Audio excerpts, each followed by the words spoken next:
গত বছর জীবনযাত্রার ব্যয় বেড়েছে 7%, নিত্যপণ্যের দামের সঙ্গে বেড়েছে সেবার মূল্য।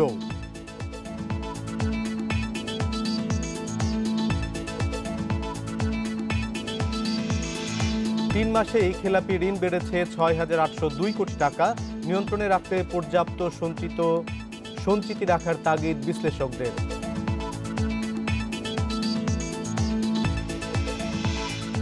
যুক্তরাষ্ট্র থেকে 33,60,000 মেট্রিক টন এলএনজি আনছে সরকার, ক্রয় সংক্রান্ত মন্ত্রিসভায় সিদ্ধান্ত।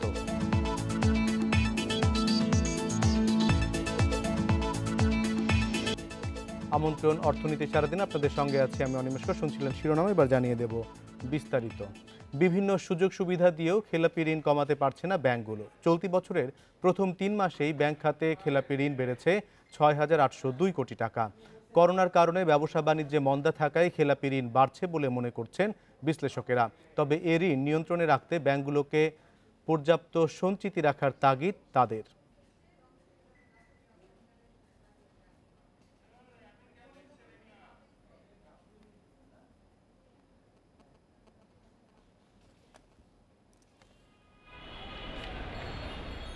করোনা মহামারীর কারণে ঋণের কিস্তি ঠিক সময়ে শোধ না করলেও কাউকে খেলাপি হিসেবে চিহ্নিত করা যাবে না।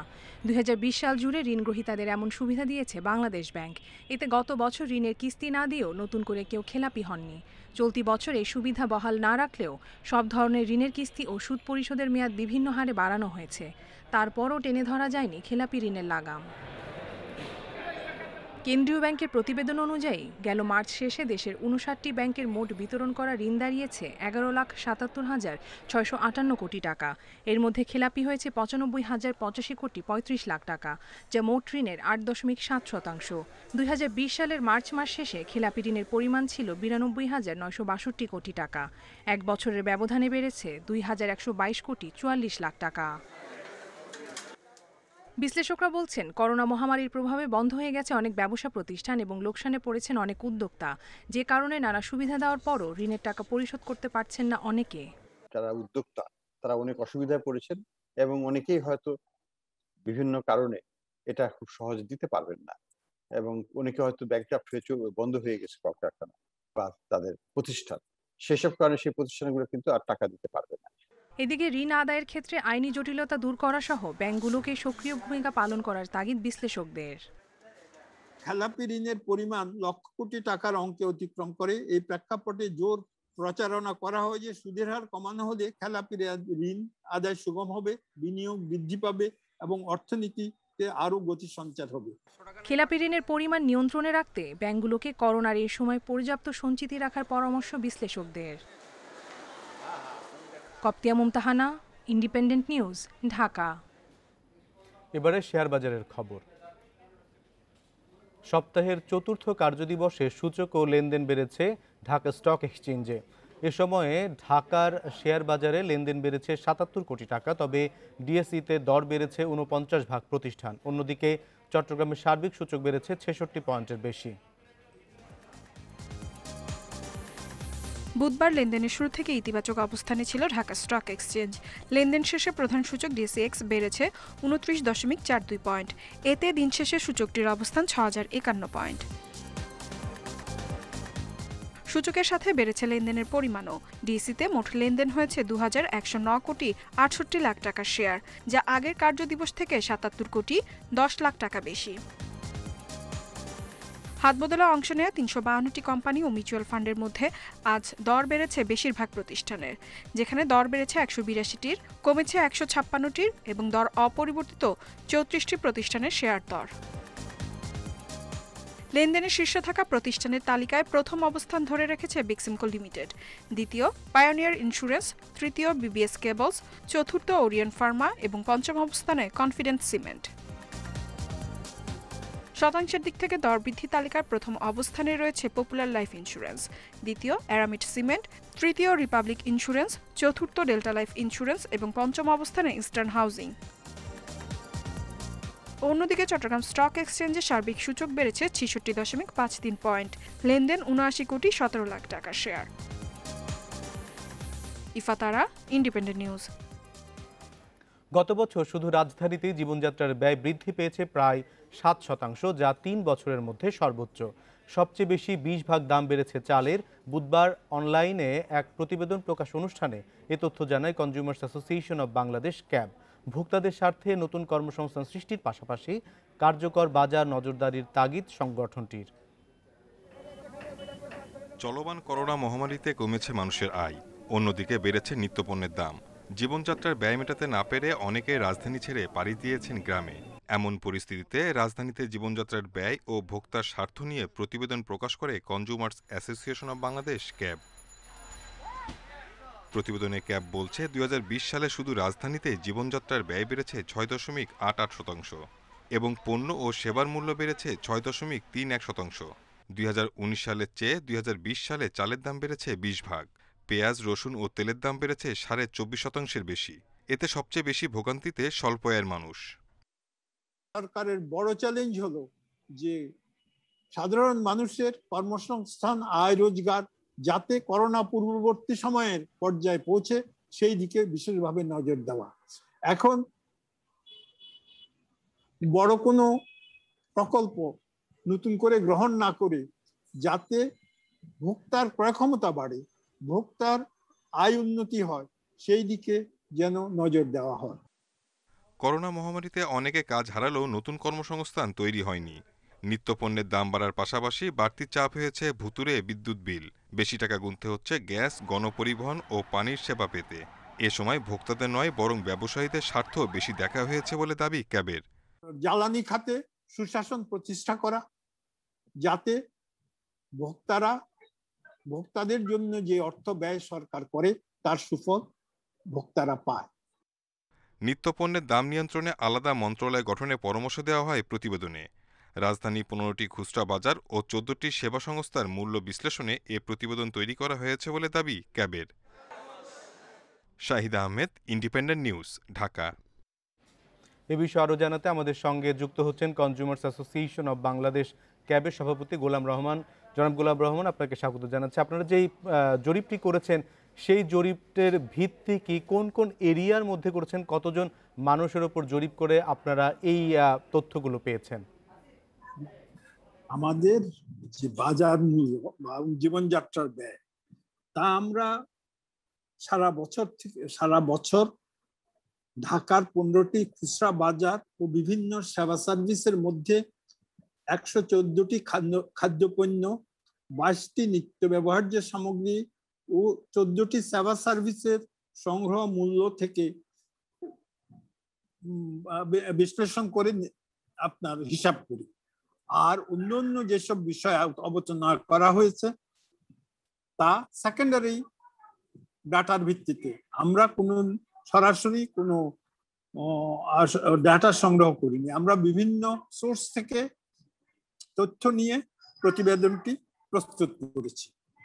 এবং জীবনযাত্রার যে ব্যয় বেড়েছে, এই ব্যয় বাড়ার কারণগুলো কি কি? জীবনযাত্রার ব্যয় বেড়েছে তো মূল্য বৃদ্ধিরই জীবনযাত্রার ব্যয় বৃদ্ধির কারণ, এবং কোন কোন পণ্যের কি মূল্য বৃদ্ধি হয়েছে তা আমাদের প্রতিবেদন, গড় মূল্য বৃদ্ধি হয়েছে তা আমাদের প্রতিবেদনে উল্লেখ করা হয়েছে। যেমন চালের দাম 2019 সালের তুলনায় 2020 সালে চালের গড় মূল্য বৃদ্ধি পেয়েছে প্রায় 20%। দেশীয় আমদানিকৃত ডালের দাম গড়ে বৃদ্ধি পেয়েছে 14.18%। মশলার দাম বেড়েছে 24.66%। শাক সবজির মূল্য বৃদ্ধি পেয়েছে 9.28%। 2020 সালে 2019 সালের তুলনায় গরু খাসির মাংসের দাম বেড়েছে 10.49%, মুরগির দাম 10.83%, ডিমের দাম 5.32%, মাছের মূল্য বৃদ্ধি পেয়েছে গড়ে 7.13%। আরেকটি বিষয় একটু জানতে চাই যে নিত্যপণ্যের যে দাম বৃদ্ধি পাচ্ছে, এক্ষেত্রে আপনার কি মনে হয় এর পেছনে সরকারের তদারকির অভাব দায়ী, নাকি ব্যবসায়ীদের কারসাজি দায়ী, নাকি সরকারের সদিচ্ছার অভাব? কোনটা মনে হচ্ছে আপনার কাছে? না, সরকারের সদিচ্ছার কোনো অভাব নাই। করোনা কারণে শুধু আর কি আপনি ব্ল্যাক অ্যান্ড হোয়াইট এইভাবে বললে বোধহয় ঠিক হবে না। অনেক সময় সাপ্লাই ডিসরাপশনের জন্য, অনেক সময় আপনার আমদানিকৃত পণ্যের মূল্য বৃদ্ধির কারণে, অনেক সময় ব্যবসায়ীদের অতি মুনাফা এর জন্য দায়ী। সরকারের যে মনিটরিং, সরকারের যে তত্ত্বাবধান, বিশেষ করে ভোক্তা অধিকার সংরক্ষণ অধিদপ্তর বেশ আপনার কার্যকর বলে আমাদের মনে হয়। এই করোনার সময়েও এই এই এই এই অধিদপ্তরের 14 জন কি 15 জন কর্মকর্তা করোনা আক্রান্ত হয়েও নিজেদের দায়িত্ব পালন করেছে। এমনকি মহাপরিচালকেরও করোনা হয়েছে। তো সরকারি সংস্থার, বিশেষ করে ভোক্তা অধিকার সংরক্ষণ অধিদপ্তরের, তাছাড়া আপনি অন্যান্য যে মোবাইল কোর্ট, তা তো পরিচালিত হয়েছে। তাই এখানে তাদের কোনো সদিচ্ছার ঘাটতি ছিল বলে আমাদের মনে হয়নি। কিন্তু ব্যবসায়ীদের কারসাজি ছিল কিনা তাহলে? ব্যবসায়ীদের তো কিছুটা কারসাজি সবসময় থাকে। যে আপনারা দেখেন, অনেক সময় আপনার আমাদের এখানে অনেক পণ্যের ক্ষেত্রে অলিগোপলিক সিচুয়েশন, মানে কয়েকজন বড় ব্যবসায়ী বা 2-4 জন বড় ব্যবসায়ী বাজারকে নিয়ন্ত্রণ করে। তাদের বিশেষ করে চালের ক্ষেত্রে এটা বিশেষভাবে প্রযোজ্য বলে মনে হয়। এবং চালের ক্ষেত্রে আরেকটা জিনিস, যখনই সরকারের গুদামে চালের পরিমাণ কমে যায়, তখন মিল মালিক এবং আড়তদাররা এটা সুযোগ গ্রহণ করে মূল্য বৃদ্ধি ঘটায়। সেই জন্য আমাদের করোনাকাল দেখছি, এই করোনাকালে জীবনযাত্রার ব্যয় নিয়ন্ত্রণে তাহলে কি করা উচিত এখন? না, আমাদের দৃষ্টিতে করোনা কালে যে সংকট, আপনি যদি ব্যয় বৃদ্ধি পায়, সাথে সাথে যদি আয় তার চেয়ে বাড়ে, তাহলে কিন্তু এটা কোনো একটা বড় সমস্যা না। যদি আয় বৃদ্ধি পায় ব্যয়ের মূল্যের চেয়ে, তাহলে জীবন মানের উন্নতি হয়। কিন্তু করোনা কালে যেটা হয়েছে, বাস্তব কারণে জীবনকে রক্ষা করার জন্য জীবিকাকে অনেক সময় নিয়ন্ত্রণ করতে হয়েছে সরকারের, এবং সেই প্রেক্ষাপটে মানুষের আয় রোজগার কমেছে, অনেকের আপনার এমপ্লয়মেন্ট নাই, চাকরি হারাইছে, অনেকে কাজ পাচ্ছে না। অনেক ছোট ব্যবসায়ী এবং তাদের পুঁজি হারাইছে এবং ওদের ব্যবসা বন্ধ হয়ে গেছে। এই যে সংকট, এটা কিন্তু কোনো সরকার সৃষ্ট অথবা কোনো ব্যবসায়ী সৃষ্ট সংকট নয়, এটা হলো মহামারীর কারণে এই সংকট সৃষ্টি হয়েছে, এবং তারই প্রতিফলন আমরা এইসব তথ্যে দেখছি। জনাব গোলাপ রহমান, আপনাকে অনেক ধন্যবাদ আমাদের সঙ্গে যুক্ত হবার জন্য। যুক্তরাষ্ট্র থেকে 33,60,000 টন এলএনজি ও সিঙ্গাপুর থেকে 12,35,000 টন পরিশোধিত জ্বালানি তেল আমদানি করবে সরকার। সকালে ক্রয় সংক্রান্ত মন্ত্রিসভা কমিটির সভা শেষে ভার্চুয়াল সংবাদ সম্মেলনে কথা জানান অর্থমন্ত্রী আ.হ.ম মুস্তফা কামাল। মন্ত্রী জানান, পেট্রোবাংলার যুক্তরাষ্ট্রের এক্সিলারেট এনার্জি থেকে এলএনজি আমদানির প্রস্তাব অনুমোদন দেওয়া হয়েছে। এতে ব্যয় হবে 313 কোটি 68 লাখ টাকা। আবার সিঙ্গাপুরের 4টি প্রতিষ্ঠান থেকে জ্বালানি তেল আমদানির জন্য 5,774 কোটি 45 লাখ টাকার অনুমোদন দেওয়া হয়েছে। এছাড়াও রাজস্ব ফাঁকি রোধে প্রযুক্তি পণ্য কিনতে 77 কোটি 65 লাখ টাকার বেশি অনুমোদন দেওয়া হয়েছে। 7,056 কোটি 57 লাখ টাকা ব্যয়ে মোট 12টি প্রস্তাবের অনুমোদন দেওয়া হয়। মন্ত্রী আরও বলেন, আগামী 6 মাসে সংশোধিত ও নতুন মিলে 15টি আইন পাশ হতে যাচ্ছে, যার মাধ্যমে অর্থ পাচার কমে আসবে বলে আশাবাদী তিনি।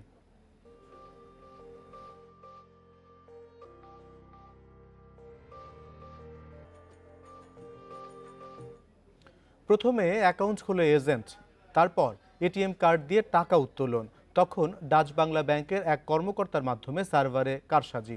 এভাবেই 4 বছরে 2.5 কোটির বেশি টাকা হাতিয়ে নিয়েছে একটি চক্র। 4 জনকে গ্রেপ্তার করা গেলেও বিদেশে পালিয়েছে মূল হোতা। 2017 সাল থেকে এই চক্র এটিএম জালিয়াতি করে আসছে। এরই মধ্যে ডাচ বাংলা ব্যাংকের 637টি অ্যাকাউন্ট থেকে লুট করেছে 2 কোটি 57 লাখ টাকা। চক্রের 6 সদস্যের মধ্যে 4 জনকে গ্রেপ্তার করেছে গোয়েন্দা পুলিশ। গ্রেপ্তার আসাদুজ্জামান আসাদ বিসমিল্লা বিডি এন্টারপ্রাইজ নামে ডাচ বাংলা ব্যাংকের এজেন্ট। তারা বিভিন্ন প্রতিষ্ঠানের স্যালারি অ্যাকাউন্ট করার কথা বলে কর্মীদের তথ্য ও কাগজপত্র সংগ্রহ করে। অ্যাকাউন্ট হয়ে যাওয়ার পর এটিএম কার্ডগুলো গ্রাহককে না দিয়ে আলামিন বাবুর কাছে বিক্রি করে দেয়। 1363টি লেনদেন করে প্রায় প্রাথমিকভাবে যেটা জানি প্রায় 2 কোটি 57 লক্ষ 1 হাজার টাকা আত্মসাৎকারী চক্রের 4 সদস্যকে আমরা গ্রেপ্তার করেছি। শাহরুজ্জামান ওরফে রনি এবং আলামিন বাবু হলো তার সহযোগী, মূল সহযোগী। আলামিন বাবু তখন টাকার বিনিময়ে কার্ডগুলি জোগাড় করতেন। পরে আলামিন বাবু চক্রের অন্যদের দিয়ে টাকা তোলায় এটিএম বুথ থেকে। টাকা উত্তোলনের জন্য সার্ভারে যে জার্নাল যাওয়ার কথা তা আগেই পরিবর্তন করে দেয় ডাচ বাংলা ব্যাংকের আইটি অফিসার মীর মোহাম্মদ শাহরুজ্জামান রনি। এতে টাকা তোলার পরও ট্রানজ্যাকশন রিপোর্ট সফল হয়নি দেখায়। পরে তারাই ওই ট্রানজ্যাকশনের বিষয়ে ব্যাংকের কাছে ক্ষতিপূরণ দাবি করে।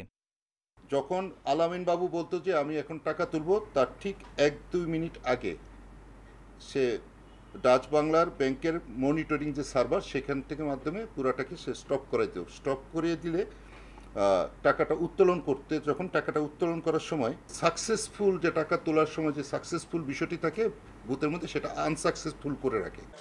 চক্রের মূল হোতা ব্যাংক কর্মকর্তা রনি বিদেশে পালিয়ে গেছে। এই ঘটনায় মতিঝিল থানায় ডিজিটাল নিরাপত্তা আইনে মামলা হয়েছে। বন ইবনে কামাল, ইন্ডিপেন্ডেন্ট নিউজ, ঢাকা।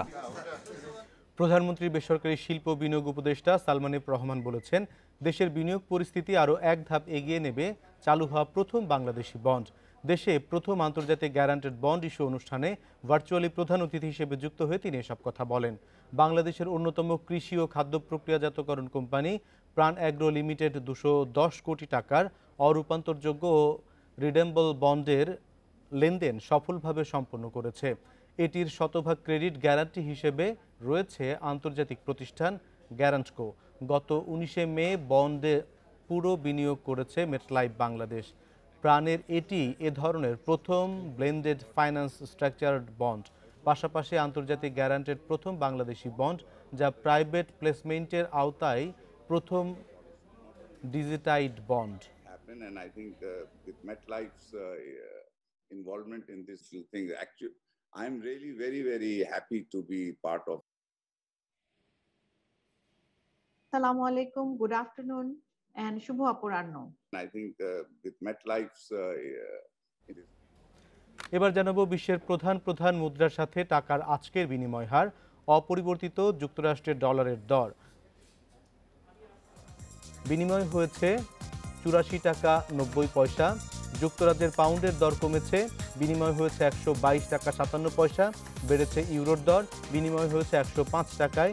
অপরিবর্তিত ভারতীয় রুপির দর বিনিময় হয়েছে 1 টাকা 24 পয়সায়। অপরিবর্তিত সৌদি রিয়ালের দর বিনিময় হয়েছে 22 টাকা 74 পয়সা। দর পরিবর্তিত আরব আমিরাতের দিরহামের বিনিময় হয়েছে 23 টাকা 23 পয়সায়। কুয়েতি দিনারের দর কমেছে, বিনিময় হয়েছে 283 টাকা 91 পয়সায়। মালয়েশিয়ান রিঙ্গিতের দর কমেছে, বিনিময় হয়েছে 20 টাকা 71 পয়সায়।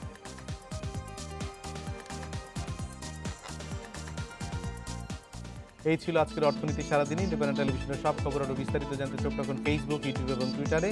আমন্ত্রণ আমাদের পরের আয়োজনে।